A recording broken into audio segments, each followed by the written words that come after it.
Hey everybody, this is Perch. Let's see. I like this email. I like it when people say this. I don't know why. It's very charming. It's very like old school radio. So we got Dear Perch, long time listener, first time caller.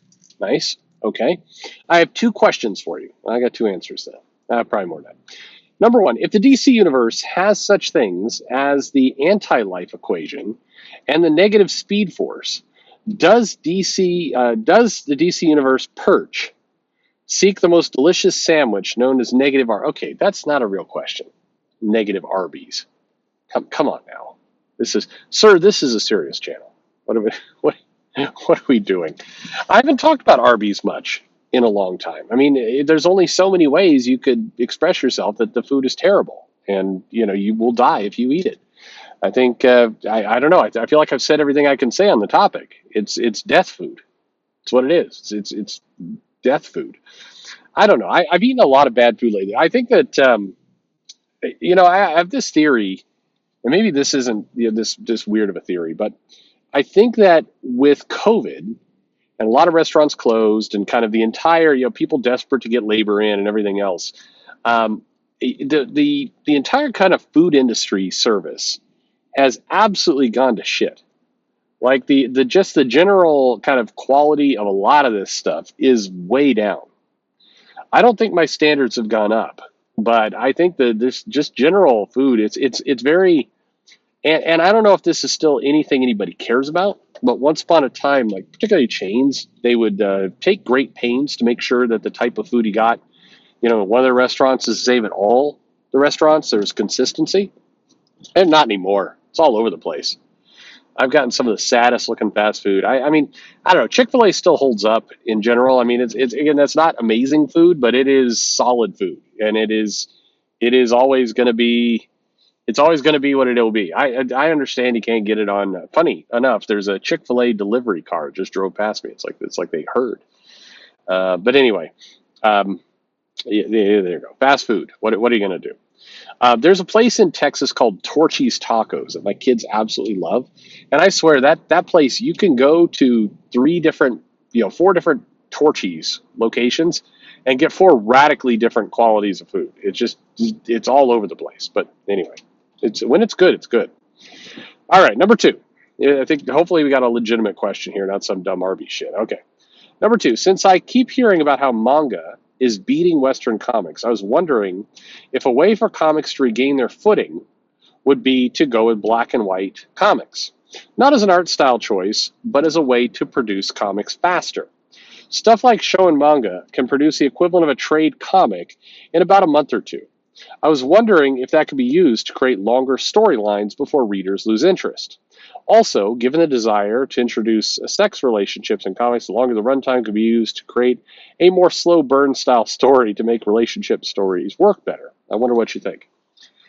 I mean, all right.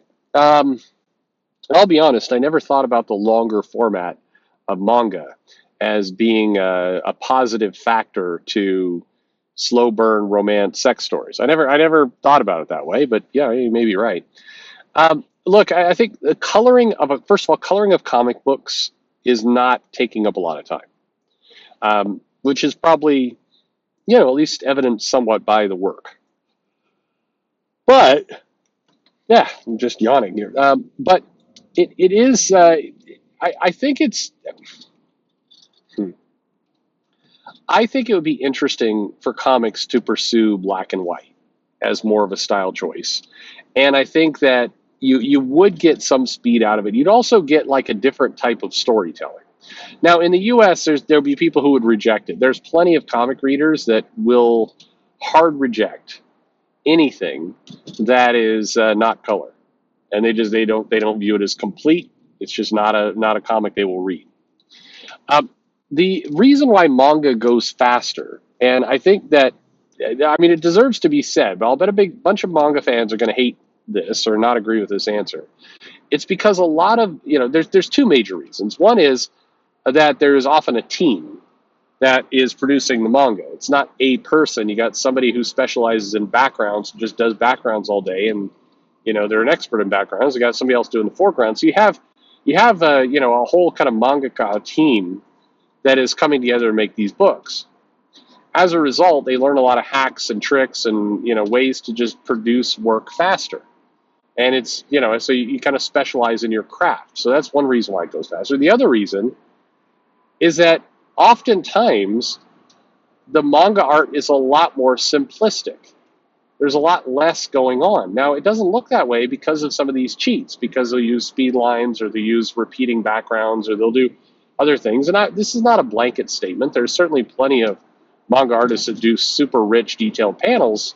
But by and large, if you're being honest with yourself and you pick up some manga and you look at the work, you will see that a lot of the panels are incredibly simplistic.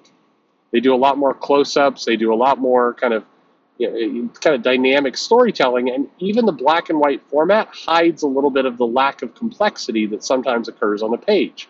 They can do things with two-tone. They can do things with just it's more stylistic, but it allows them to work faster.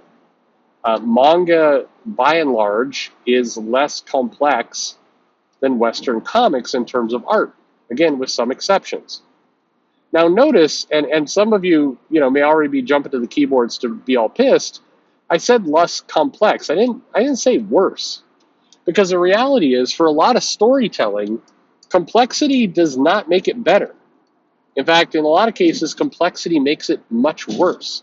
I would say that a lot of the panel design in manga actually fits into the category of graphic design, meaning there's somebody really thinking about how the sequential art is going to be laid out on the page. They're not just illustrating something in a comic format. There's actually a storytelling method to all of the panels that is going on. And so as a result, you get stories that flow better. You get stories that kind of function a little bit. The scenes kind of naturally go from one place to the next. But usually simpler illustrations. And so as you go faster. Frankly, you go faster just having this kind of narrative flow, but the combination of the team, the kind of simpler art, and just perfecting hacks and other things. If you go way back in the early part of Perch's channel's history, there's an interview with Brett Booth, and Brett Booth talks about that there's a lot of tricks. He draws relatively fast. At least that's how it feels. I don't know if he would describe it that way, but it feels like he's pretty quick at illustration. But you talk to him, you talk to Mark Bagley, one thing you will hear, very different art styles, very different people, but you will hear one similar comment in that you pick up tricks. You pick up kind of ways you do the panel that makes it faster, makes it easier to do. So it's not, I don't think black and white as a format is really, I don't think that really plays into it at all in terms of speed. But the kind of everything that goes along with it does. So I think it would be interesting and a good idea if U.S. Comics could do exactly that. If they could, at least put out a couple comics that just, worked in that manga anime style that, preferenced speed and volume, and they could do bigger volumes and put things out. I think it would be interesting. And yes, maybe if they were to do that, there'd be, room for more sex and slow burn romance. That could happen. Rather than just seeing the Joker get pregnant off of a quick magic spell, you could actually lead into the courtship of Zatanna and how he groomed the mud over time, and there'd be more to it. That pregnancy story could be drawn out. Anyway, thank you very much for the questions. Fuck Arby's, and thanks for listening.